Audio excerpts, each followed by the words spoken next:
Salam, hər vaxtınız xeyir. Bu günlər lövhə məsələləri ilə bağlı sualı izah eləyirəm. Lövhə məsələləri ilə bağlı suallar qəbullarda ən çox düşən suallardandır. Bu illəri qəbulda da düşən suallardan biri də lövhə məsələləri ilə bağlı sualdır. İndi başlayıram izah eləməyə. Deyir, hər 3 qabda 200 qram 16% mis sulfat məhlulu olduğunu nəzərə alaraq, mis sulfatın metal lövhələr tam reaksiyası zamanı alınan misin kütləsinin cəmini qramla hesablayın. Birinci yazırıq ki, 200 qramın 16%-ni tapırıq. 200-ümüz 100%-dirsə, x-imiz də 16%-dir. Bunu yazandan sonra 200 qramımızı 100%, x-imiz də 16% yazandan sonra 32 qram, demək ki 32 qram 200 qram 16% mis sulfatdan kuprum SO4 məhlulundan məhlul 32 qram kuprum SO4 var. 32 qram kuprum SO4 var. İndi qeyd edirik ki, hansı metallar reaksiyaya daxil olub mis sulfatla? Kuprum SO4 üstə gəlsən ferium birinci reaksiyada.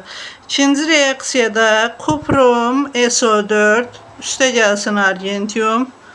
Üçüncü reaksiyada isə mis sulfat kuprum SO4 plus sink reaksiyaya daxil olan zaman hər biriniz bilirsiniz ki, aktiv metal duzu sıxışdırıb çıxardır. Yəni dəmir misdən aktivdir deyə ferium SO4 dəmir misi çıxardır, sərbəst mis alınır. Kuprum SO4 argentiumla reaksiyaya daxil olmur, çünki gümüş misdən sonra gəlir.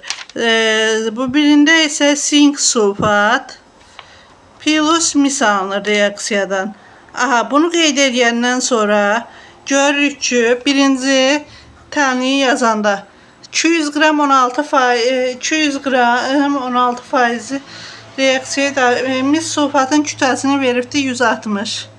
Kuprum SO4 plus ferium reaksiyaya daxil olan zaman dəmir sulfat plus kuprum. Mis sulfatın kütləsi 160 qram reaksiyaya daxil olanda 64 qram alınırsa, burada təmiz mis sulfatımız nə qədərdir? 32 qram.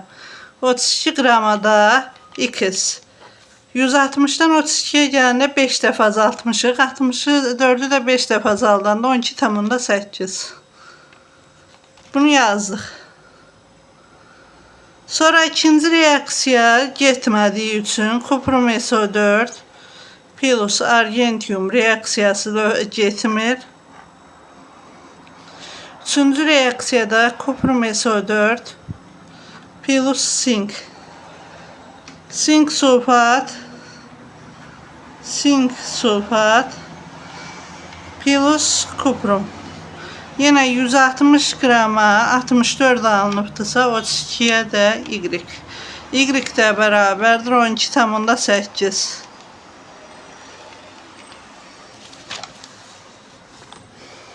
Deyir ki, reaksiyası zamanı alınan misin kütlələri cəmini yazın. 12,8 plus 12,8 bərabərdir 25,6.